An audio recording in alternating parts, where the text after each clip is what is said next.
Hey guys, this is Sunny Aujla with Century 21 President Realty. We're here in Oakville today and we're going to be visiting my good friend Raymond Diaz with EMA Mortgages. We're going to be asking him frequently asked questions that we get for mortgages and real estate. So come join me inside and let's get the show on the road.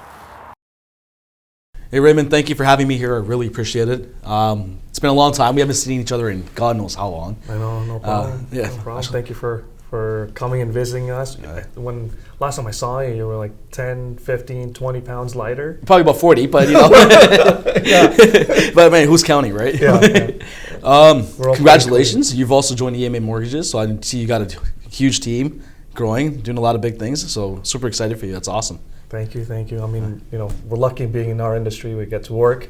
A lot of people in during the pandemic are not able to, and love the fact that we're able to help a lot of people, and no different than your industry being in real estate. I've seen that you've done really, really well last year, and you've been able to assist a lot of clients. Tell me about it.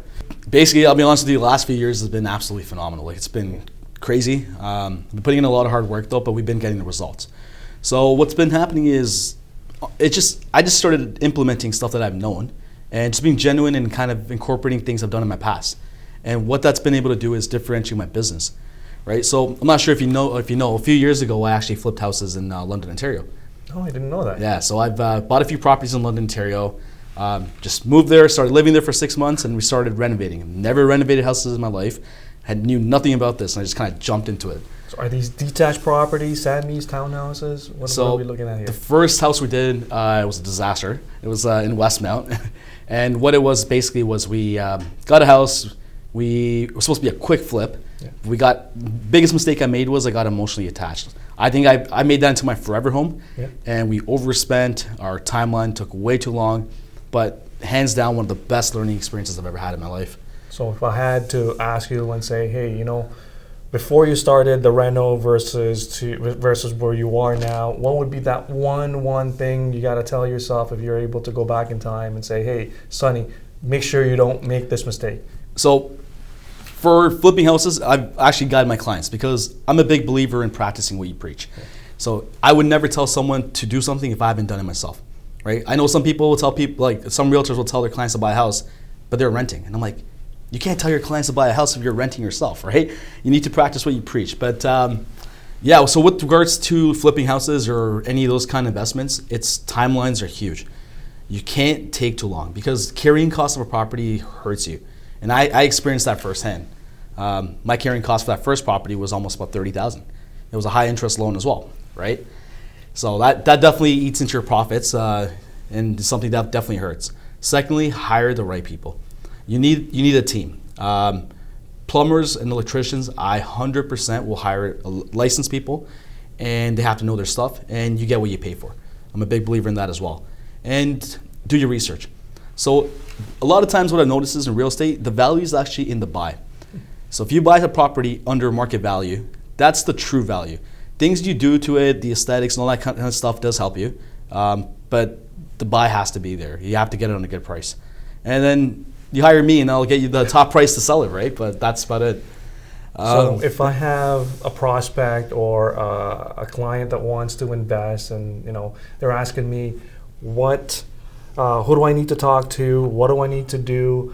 What are the areas should we be looking at? I know you invested in London. Are there any other areas that you see as an opportunity for certain people to go look at? Yeah, definitely. So it comes down to the type of investment you want. Are you looking to get something and then dispose of it quickly? Do you want to buy and hold on to it? Do you want to buy something to add value to it? Definitely different types of properties, different types of investments.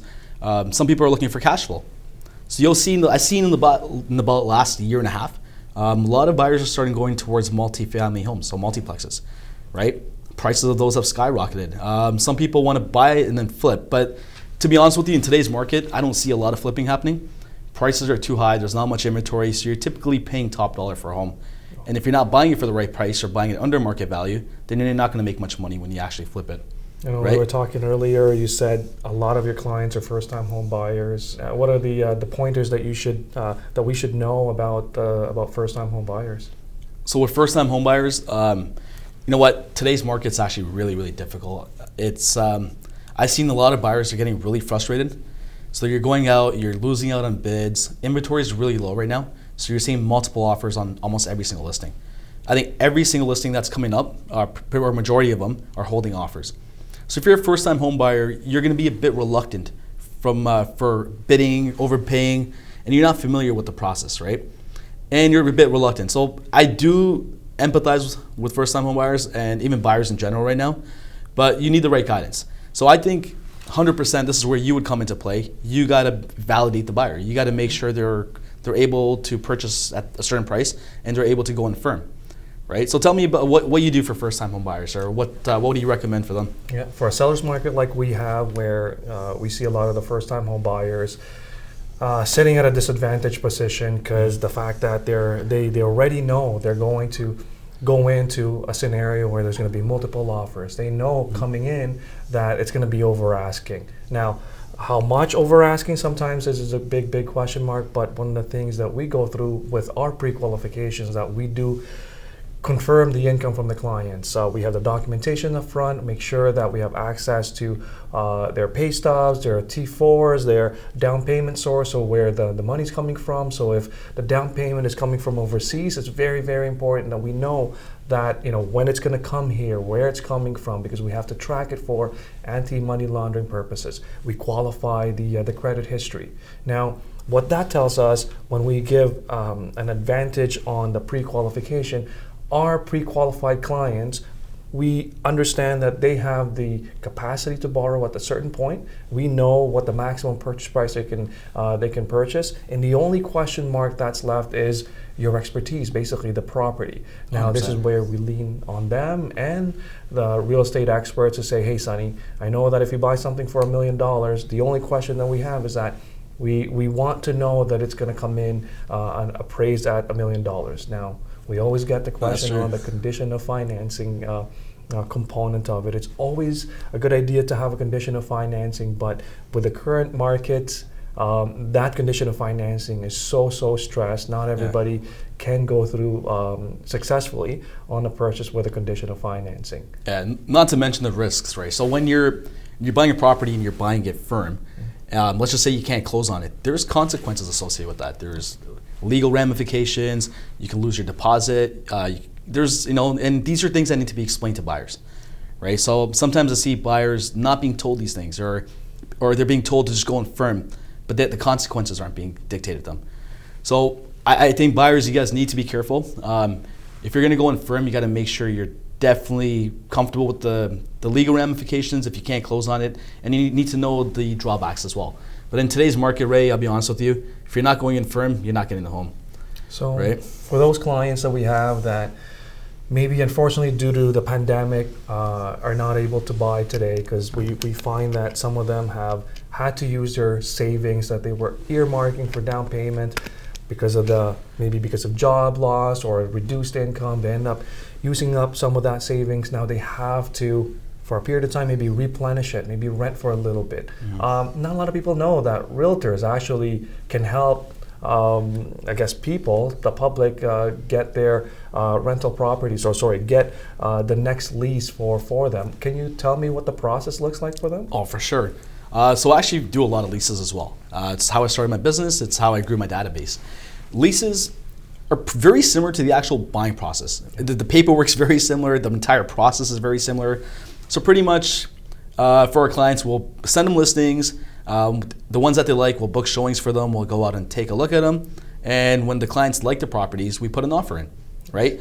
But it's like buying a house, you have to be prepared. So what I always tell clients is, get your paperwork.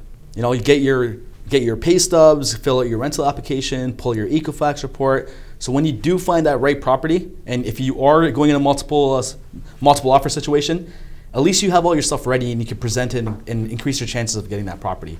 Do they have to put any money together to make sure that they have some level of deposits or sort? So typically, first and last is a given. First and last is what you're going to be paying. So that's your deposit. So once the offer is accepted, you're going to be giving that first and last deposit within 24 hours. It's very similar to the buying process of a house as well, right? And sometimes landlords may ask for a security deposit. That can be attached to your initial deposit, or you can do that on the day of occupancy. Now, right? being the expert, I know that you mentioned earlier that it's a tough market for buyers right now.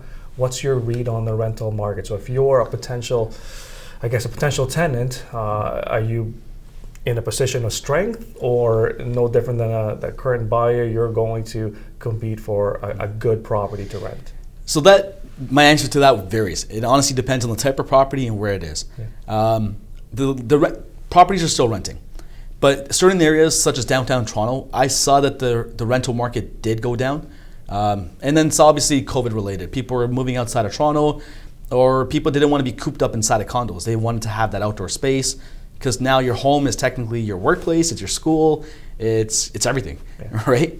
So condos, but it's also a great time to go downtown. So for people that they weren't in that bracket, or they weren't able to afford it, they were getting beautiful condos. I had a client of mine, he just got a place in the Bisha Hotel.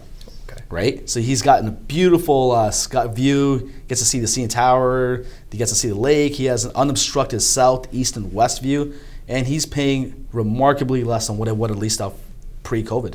Wow. So great time to capitalize on that. But going further to that, if you're going outside of Toronto, I didn't see a big difference. The rental market's still very strong, huge demand for rentals, and the prices are still very, very strong. So there is actually bidding wars on some rentals in the outskirts as well. Now, right? I know you fairly well. I've known you for a while, and I know that your family are entrepreneurs. I know your family are into the restaurant business and such. Right. Being business for self, how has the pandemic affected your family business? So, I mean, if you guys don't know, my dad owns a restaurant in Mississauga. He's owned it for over 20 years. It has affected the business. I mean, there's no more dine-in, and the way he operates has changed as well. He's operating it more lean. He's so less staff, decrease your costs, and then it's predominantly takeout. That's like the only thing you can do, right? But I mean, a lot of small businesses are hurting right now. We just keep going through it, guys. I mean, hopefully this ends soon. And tell me how has that affected mortgages though? I know there's also people out there that are self-employed and they want to buy a property, or people that have applied for CERB. That also impacts and affects how you apply for a mortgage. So Ray, please tell me and tell our viewers about that and how it works. Now, a lot of the government subsidies and government support that are out there obviously are intended for people that's been affected by the pandemic. Now, what the expectation is from the lender perspective is that if you're currently business for self or employed, any subsidy that you get from the government are obviously good to subsidize or to cover your current expenses. But unfortunately, for mortgage purposes, lenders are looking at those as a negative component to your income. What that means is that the fact that you're taking any subsidies from the government actually will limit your ability to borrow. Unfortunately, that being the case, please take the subsidy because it will help you for your expenses, but unfortunately that will not help you borrow bigger mortgage or borrow to purchase a property. Right. There's obviously a lot of people out there that want to buy their first property.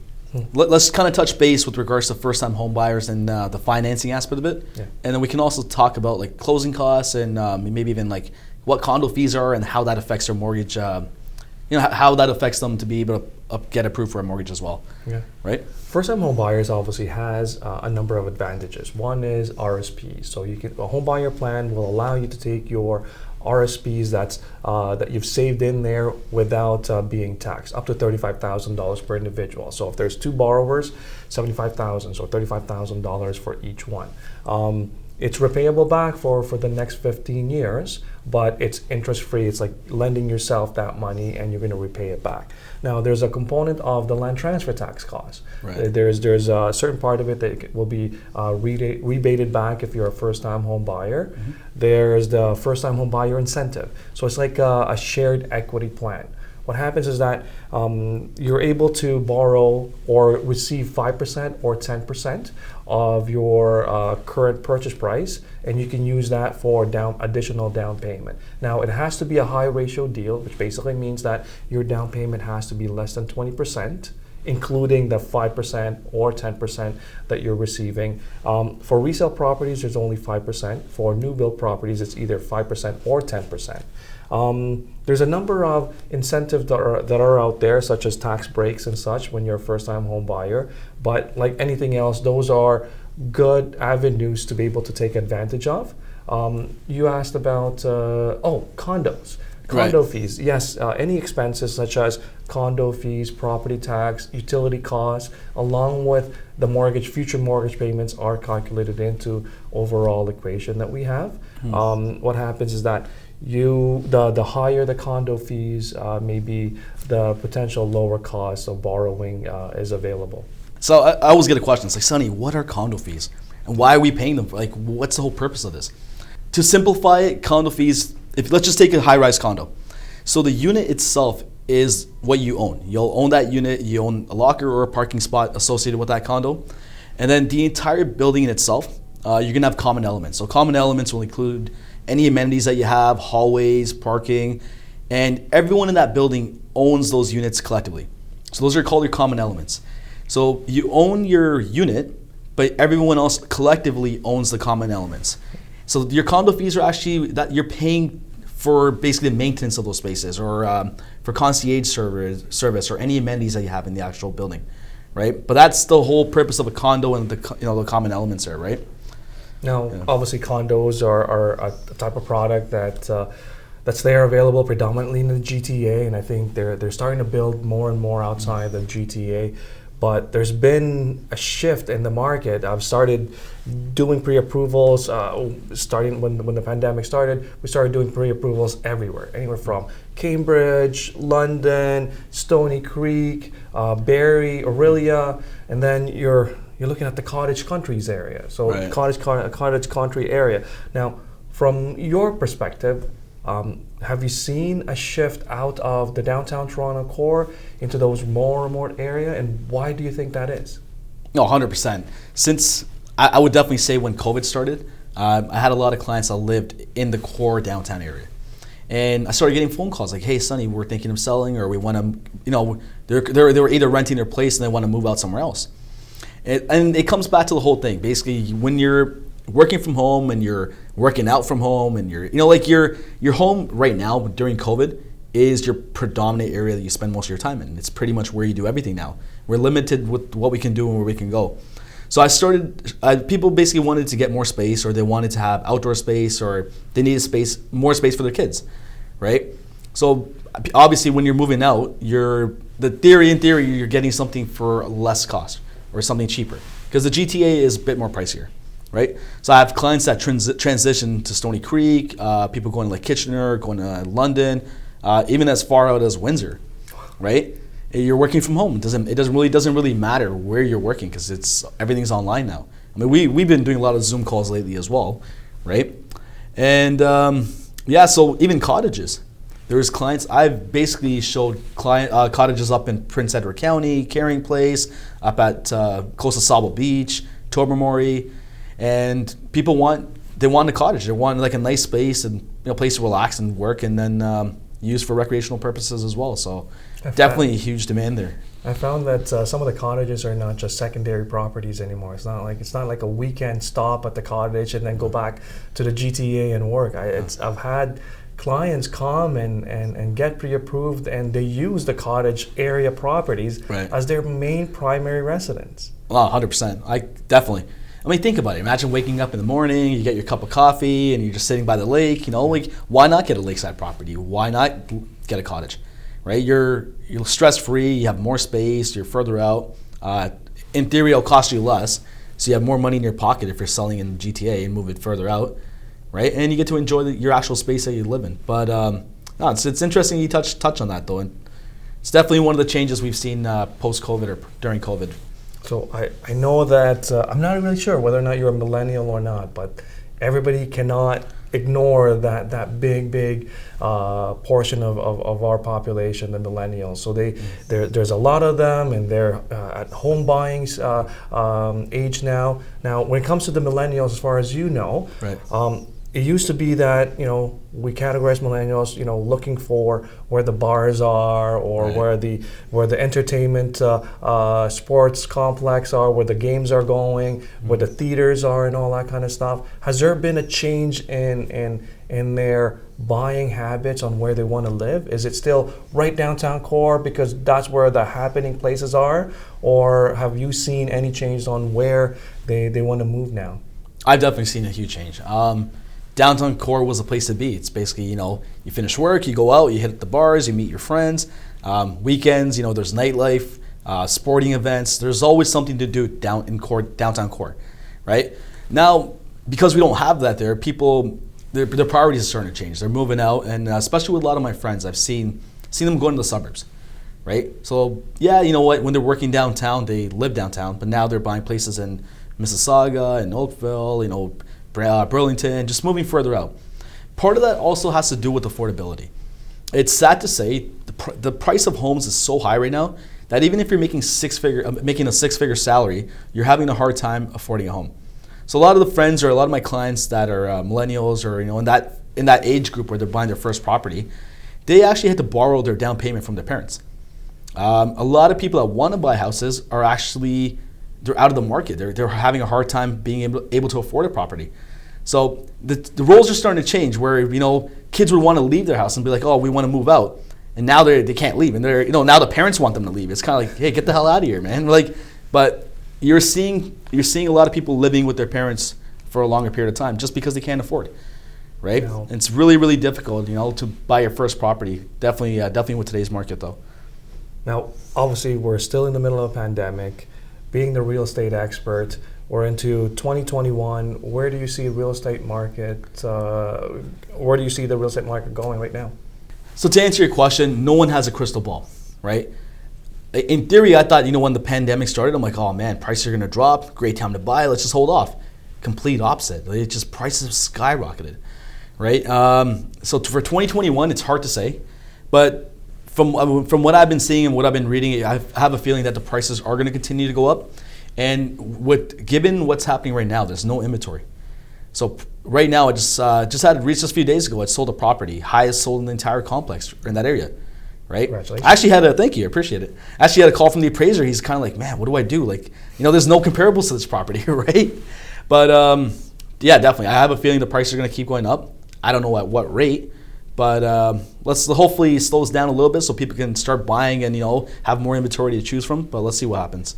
So let's say I'm a buyer. I saw your nice website. I saw your signs everywhere. I pick up the phone and say, "Hey, Sunny, when is a good time to buy?" It's a hard question. It's also when's a good time to sell, right? And we get asked these questions all the time. Right now is definitely a seller's market. If you have an extra property. And you're thinking of selling or you've thought about selling, I would say now is definitely a time to sell. I can't tell you what's going to happen tomorrow. No one knows what's going to happen tomorrow, but I can tell you what's happening today. So definitely if you're looking to sell right now. I think if you're buying, you're going to be really frustrated.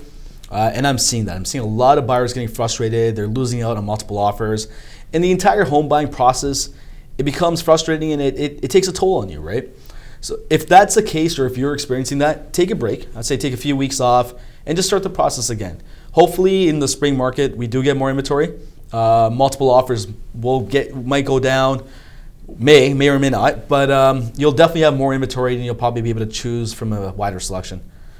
That's a good point. Yeah. I mean, it's no different than our pre-approvals. We see our pre-approvals time and time again have to, replenish. We need more. We need a higher purchase price, or our pre-approvals. They're basically saying we can't have a condition of financing. Yeah. And you're right. It's really a stressful time for buyers, and a lot of patience, and a lot of hard work, and a lot of maybe wine and move on to the next day. So Right. I agree. Buyers right now are definitely are hard pressed to go find the properties, and they're definitely seeing lots of multiple offers and competing for a lot of properties. So if you're a buyer today, I definitely suggest making sure that you're coming in there with a real estate professional like Sunny, and certainly make sure that you set the right expectation. It needs a lot of work, it needs a lot of patience, but you're gonna get there. You're gonna buy a property, and certainly the pride of home ownership and a lot of benefits coming in with home ownership is still there today. That's where 100%. we feel where our clients are secured. We feel that the clients will be able to build equity and economic benefits of owning a home. So there are certain things that we can do to mitigate the risk when you're buying a home. We know that the trend right now is firm offers, which means that you're not putting any conditions or clauses in there, right? So you're avoiding the financing condition, which is meant to protect you. You're not putting in home inspection. But what can you do to offset that risk? Get a home inspection done prior to you buying the property, right? It may cost you a few $100s, but it's kind of like an insurance. Let's just say, God forbid, you buy the property and you find out there's something wrong with it. I would rather spend that $300-400 prior to and figure out that there's an issue rather than buying a property and being stuck with it later, or not having the money to fix the problem after, right? So one good thing is I'm very grateful the fact that me doing all those flips and buying a lot of properties, I started to learn a lot of this stuff. I'm not a home inspector, but I mean I am able to witness certain things or see red flags, and I will always tell my clients, get a professional, get someone in and let's take a look at a property. And we've done that in the past, and we've put in firm offers. But we did our homework, we did our research prior to, and we try to mitigate those risks, right? Sonny, I know that it's definitely tough being a buyer today. So, do you have any suggestions that buyers should know going in, that they should basically put on, whether or not it's conditions, and is there anything else that they need to keep in track? Yeah, we touched base on getting your financing sorted out prior to going out for searching homes. It also helps out because you know what your max budget is. You know where you got to cap off, right? Home inspections, if you can't do them after, if you can't put the clause in, just go with the home inspector prior to, or maybe even a contractor, and get them to come in and take a look prior to putting an offer in, right? But sometimes people overlook certain things. We focus a lot on price. Price is going to be one of the determinants of which offer is accepted. But there's other things you can negotiate on as well. You have conditions, you have a closing date, and even the deposit, right? So a closing date, let's just say the seller wants an earlier closing date, right? And you're putting a closing at 3 months later. And there's another offer that's similar in price, or maybe slightly even lower. They may take that other offer because they want an earlier closing date. So don't always dwell on just price. There's other factors you can talk about as well, or other factors you can negotiate on as well to make your offer more appealing. That's something, obviously, realtors, we try to be intuitive and we try to figure out what it is. It's all about expanding the pie, right? Now, coming down to deposits, I've seen an increase in deposits, and a lot of sellers are asking for larger deposits. In certain areas, I've seen people put $500 deposits on purchase of homes. But now, the rule of thumb in GTA, where a lot of agents are using, is about 5%. So if you're buying a property for about $800,000, $40,000 is typically what they'd be looking for or asking for. It's not set in stone, there's no rule, but it's just what you've been seeing from trends. So a higher deposit does benefit the seller as well because it mitigates risk. So if a buyer doesn't close on a property and they breach contract, they could potentially keep that deposit. So a higher deposit would be more secure.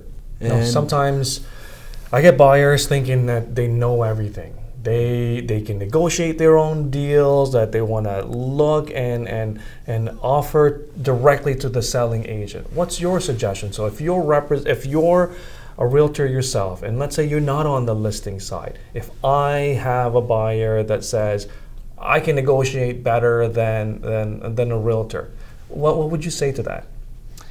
So you know what? We live in the information age, right? I mean, I know people that think they're doctors. Like my mom's always on WhatsApp and she's always telling me these home remedies, or medicinal remedies because she's reading it up on WhatsApp.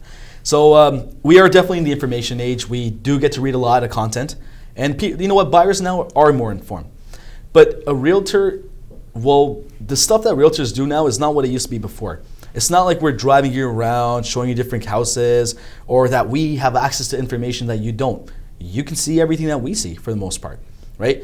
But it's us protecting you. It's us knowing the conditions. It's us knowing the market. It's us knowing, having the connections with different mortgage agents or the entire process. And that's what we do, right? We're here to protect you. We're going to make sure you try to pay the least amount when you're buying and try to get the highest amount when you sell.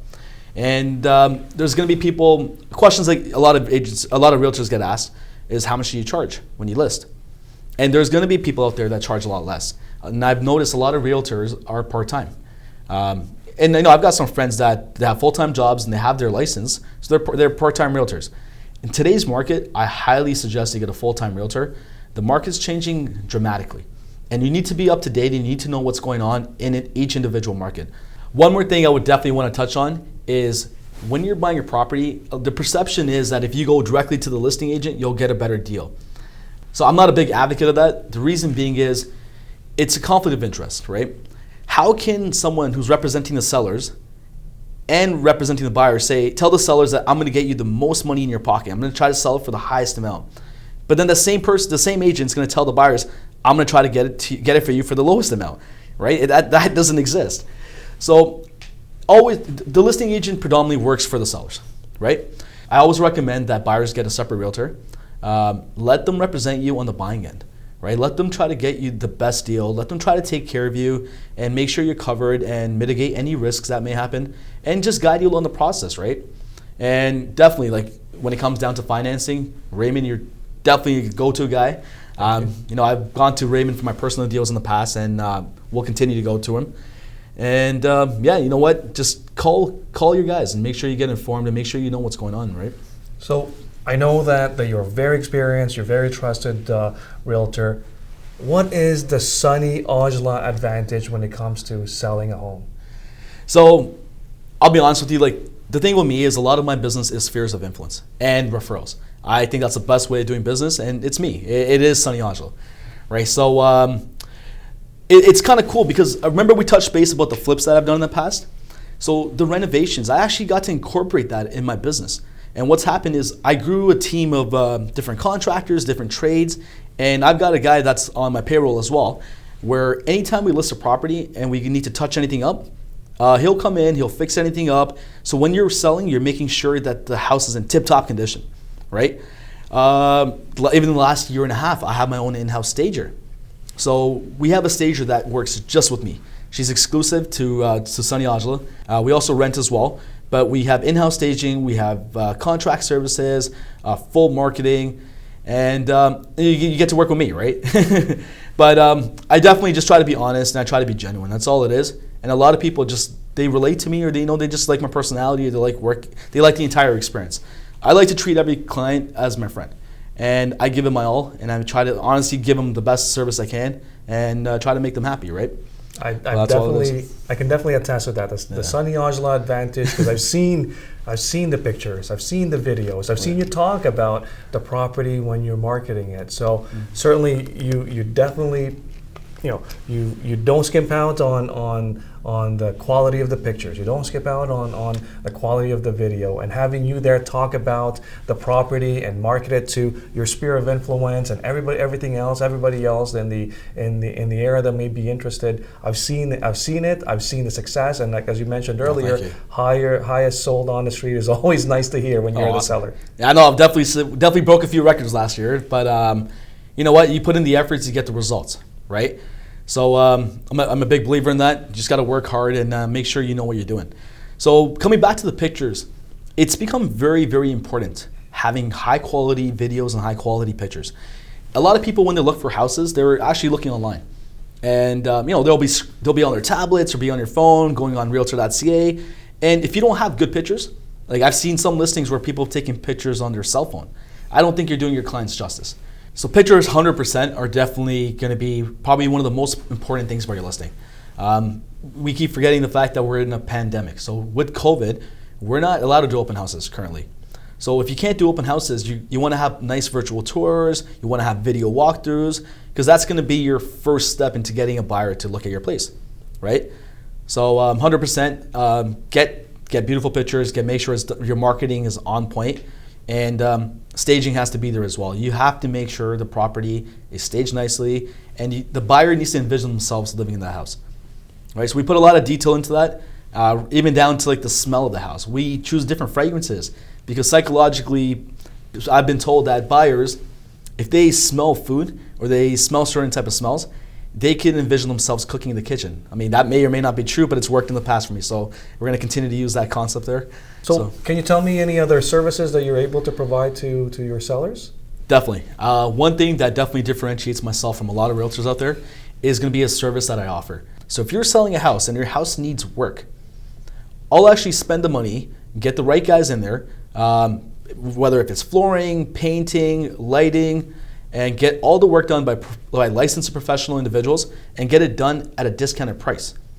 So you're going to sell your house, you're not going to pay anything. I'm going to take care of all that cost up front and take care of all the headache for you.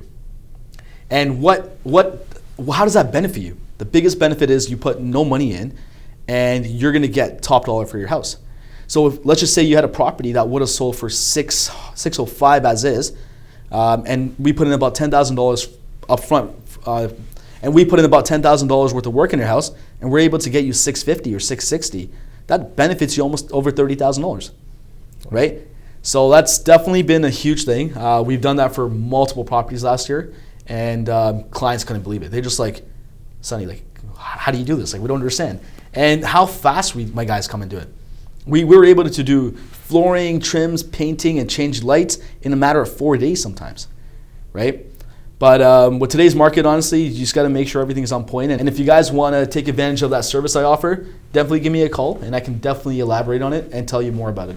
So Raymond, I know certain buyers that want to get properties and they may have the income, but because if they're self-employed or because of certain circumstances, they can't get their mortgage approved by a bank or a lender. So tell us about certain products or other lenders that we can use. Now, the advantage of dealing with a mortgage agent such as me, we have access to 60 plus lenders. So we do categorize them into A lenders, B lenders, private money, and commercial lending. Now, at any given time, we want to be at the A lender scenario if you've got good confirmed income, good credit history, you've got excellent down payment, and the affordability in terms of how much you can borrow that you want to borrow is well within the scope of what your income is. So when it comes to business for self-individuals, sometimes you have the ability to lower your taxable income by having some expenses. Now, that being the case, on the A lender side, when we're talking about big financial institutions such as banks, credit unions, and such, they might not look at that income the same way as a B lender would. So sometimes given us the opportunity to look at those specific clients, business for self clients, still we have an opportunity to put an option over to them, an option for them when it comes to the B lender side. One more thing. So Raymond, I bought a house about a year ago, and I remember I thought I had an amazing interest rate. I'm like, you know what, 3%, I fixed my mortgage. Looking now, I'm like, oh man, I should never have fixed my mortgage. I should have just kept it variable. What are the penalties and how does that work? And what is the going interest rate now? Now, the going interest rate right now, if you're for a primary residence, it's definitely going to be under 2%. Okay. Now, if you're looking at a committed term within a certain bank, you may be exposed to 3 months interest, or what we call interest rate differential. Now, when it comes down to it, the one way for us to evaluate whether or not it makes sense to break a high interest rate that starts with a 3%, let's say, 3 plus, it's getting the penalty associated with breaking it and then comparing that over to the effective rates that we can offer today. So if it's a scenario where the interest rate along with the penalty has an ultimate advantage for the client, then we go through with it. If it's a scenario where the penalty is too much, right, it's not an advantage, sometimes it does make sense to wait until the term is done, and then we'll help the client accordingly. So the current interest rates are some of the lowest I've seen during my whole time in real estate. Yeah. What do you recommend, locking your rate in or just keeping it variable? The interest rate right now, or the gap between a fixed rate and a variable rate, are not very big. So there's definitely merits to going with a long-term fix if you know you're going to stay in that property. But at the same time, the variable gives us an easier exit strategy or a better exit strategy, because the penalty on the variable rate mortgage is always 3 months interest. So if you are on a 5-year variable versus a 5-year fix, and 2 years into your term, a 5-year fix will likely give you a higher penalty compared to the 5-year variable. So a 5-year variable will give you a better flexibility, but at the same time, the fixed rate will give you the peace of mind. So there's really no fixed answer or one answer for that covers everyone, but both rates, fixed or variable, are really low, so you really can't go wrong at this point. So Raymond, I really want to thank you for this opportunity to come in. I know you're a busy guy, so I'm very blessed to have some time with you today. If any of you guys have any mortgage-related questions or are in the process of looking to buy a property, I definitely recommend you give Raymond a call. And Raymond, what's the best way to get in touch with you? And you can either give me a call at my number or send me an email at raymond@expertmortgageagents.ca. hey guys, thanks for tuning in. If you guys ever have any questions, real estate or mortgage related, if we haven't touched on any topics that you would like us to discuss, please let me know. You can either text me or email me, and we'll definitely bring them up in our future videos.